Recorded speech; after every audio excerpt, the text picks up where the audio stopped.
Hi there. Today I'm going to show you the refresher basically for people who've done my class or people who are learning Tunisian crochet.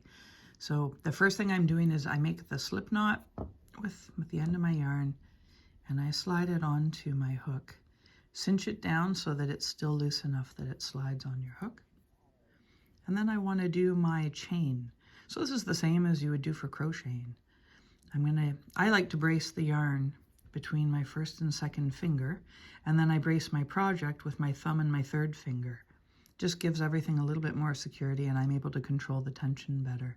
My right hand will be maneuvering the hook.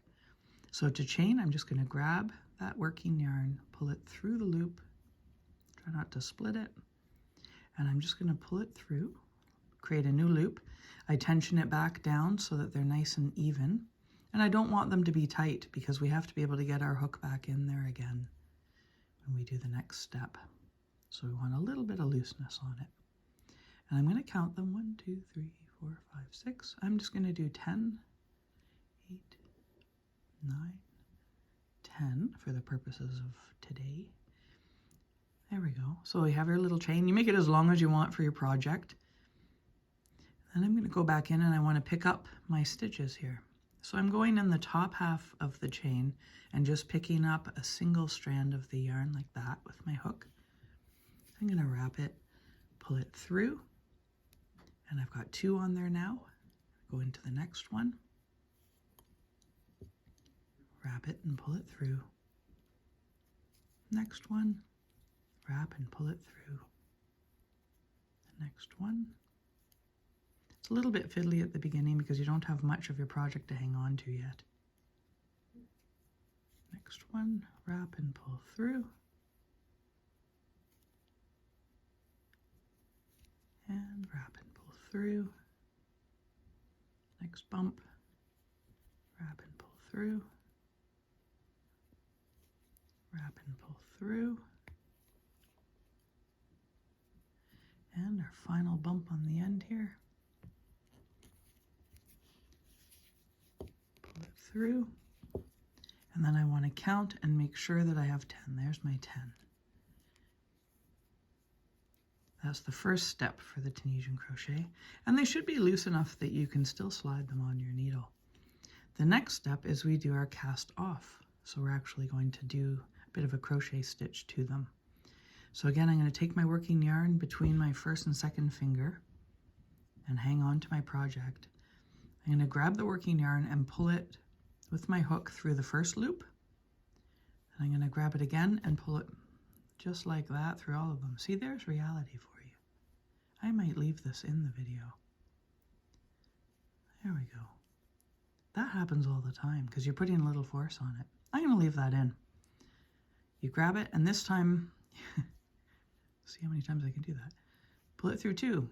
Grab it, pull it through 2. Grab it, pull it through 2, and you're going to do that all the way to the end. The only time you grab it and pull it through 1 is for that very first stitch. The rest of it, you're going to grab your yarn, pull it through 2. Grab your yarn, pull it through 2. Grab and pull through 2, and at the end you just have the 1 left on your hook. So now we've created this neat little piece that has almost little boxes. These little boxes here have a vertical line of yarn under each stitch, and that's what we want to do next, is pick those up. So you can see the one that's on your hook right now at the end of that corresponds with this little vertical one at the very end, so we don't need to pick it up. We're going to go to the next one over, go in, grab your yarn, pull it up, go in, and you're just grabbing 1 strand of that vertical bar. Into the next one. Oh, make sure you're, there we go. Grab that. Next one, grab that. Work your way along. They do stand out well. If you're using a variegated yarn, they stand out even better usually, depending on the length of the color repeat. Keep working along.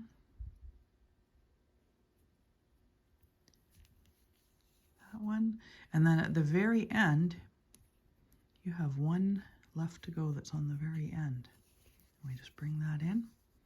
And there we have 10. There's going to be a little bit of a curl to your project. Tunisian crochet generally has a bit of curl to it.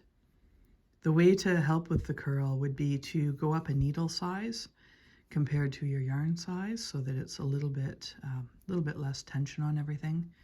Or if you're using wool, you can block it at the end and that will take out some of the curl. So there, you've picked up all your stitches again. Now you're going to go back to the last step that we did. Wrap it and pull it through 1. Wrap it, pull it through 2. Wrap, pull through 2. Wrap, pull through 2. Again, all the way down to the end.